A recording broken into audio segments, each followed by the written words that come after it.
I've always enjoyed doing the Kubok 16 number puzzles. And when they give me 6 to 8 numbers, I can usually solve it. But when they only give me 4, it becomes really hard. So I thought it would be fun to write a Python program to solve this.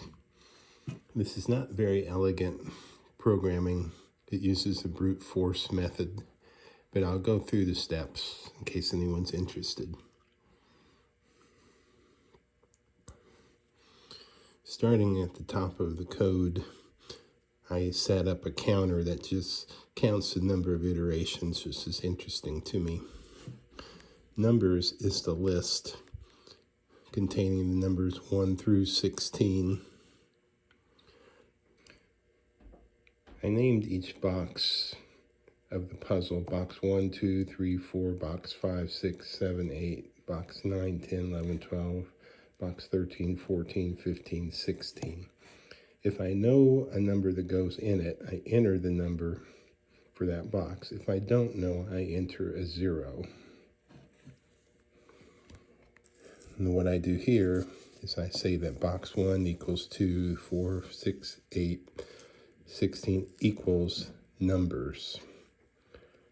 And the reason I do this, it will be apparent in a moment, but numbers contains 1 through 16. So in effect, every box starts out with the numbers 1 through 16 in its list. The next step is to input the numbers that I know. And so to do this, I set up a for next loop with 16 iterations. And I use the input so that num will equal whatever I type for box number 1 in the case of the first loop. This will be box 2 on the next time, etc. So the first bit of logic is if the first iteration equals 1, and if the number I typed in does not equal 0, then assign the number I typed in into box 1. This repeats for the second loop, and I can show you that in the first loop I would have entered 0 because I don't know, but in the second iteration I would put in 14.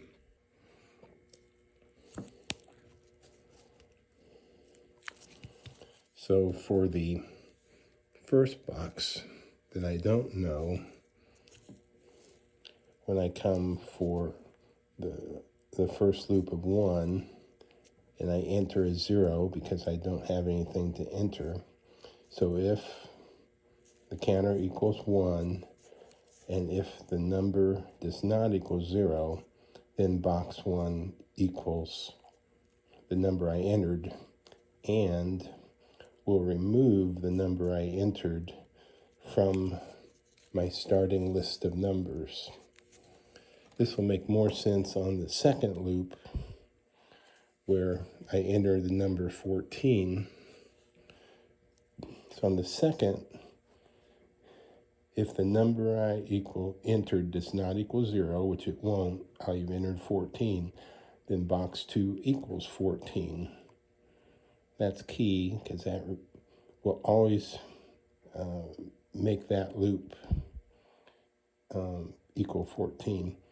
Then in the next step, I remove 14 that I typed in from the list of available numbers.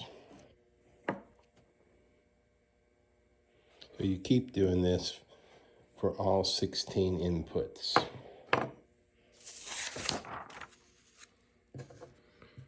We're doing the same code for 5, 6, 7, 8, 9, 10, 11,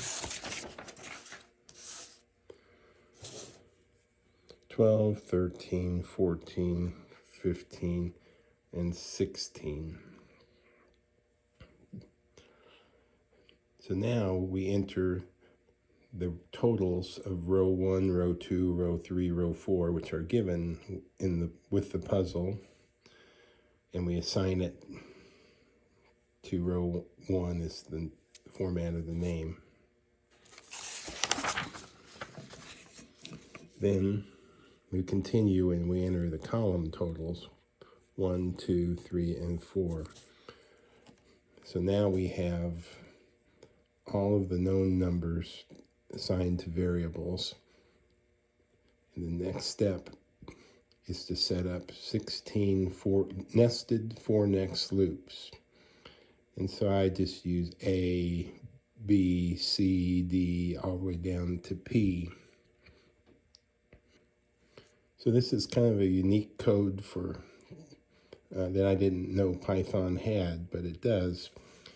For A, usually you see on the for next loop you're doing for A equals 1 through 16 or whatever numbers, and they go in order. But you can put in a list. And if you remember, box 1 contains all the numbers that are a possibility, because I had removed the numbers that I knew.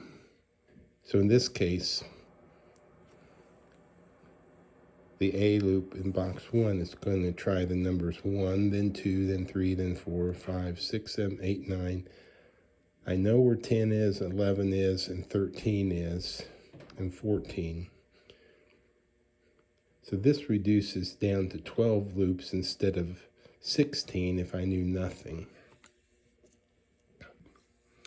So in the outer loop, A is going to try the value of 1 first.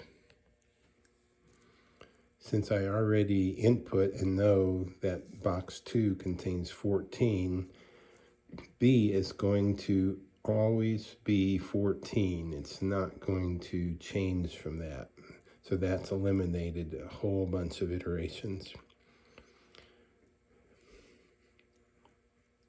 This next one, in case that wasn't true, box 2 could have been all the same numbers that box 1 was. So I say if the iteration of B equals A, continue, and that means for B to skip that number and go to the next number. It would have gone to 2. This is the key to make it run fast. So for C in box 3, C was gonna,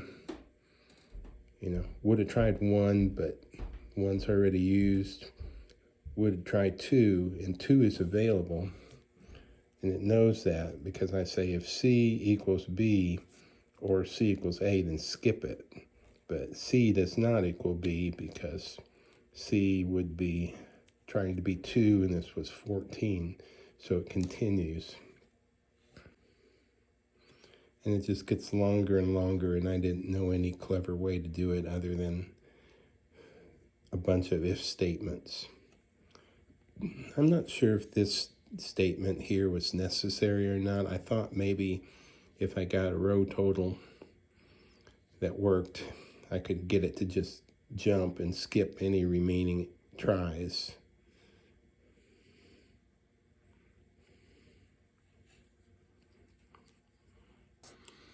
So we keep doing the same code for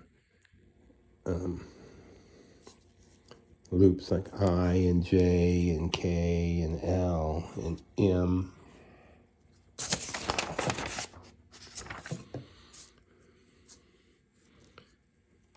N, O, and P. You can see on the loop for O, I said if O equals A or B or C or D or thing, then to continue. So on P, there was no need to do that because it's the last loop. So when it triggers on this one, it prints the count equals how many iterations it made. This was debugging code, and I made it a remark. So once we're done with all the 16 loops, we get to the final math test, and that is if box 1, 2, 3, and 4, which the letters from the loops A, B, C, D represent that, if they equal the row 1 total, and if E and F and G and H equals row 2, and if M, N, O, P equals row 3, and if M, row 4, which is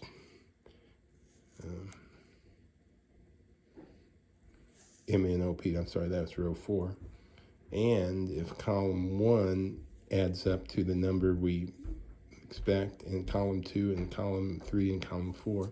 So if all those are true, then it prints A, B, C, D, which represents the numbers for 1, 2, 3, and 4, and 5, 6, 7, 8, 9, 10, 11, 12, 13, 14, 15, 16. So it puts it in a square for me.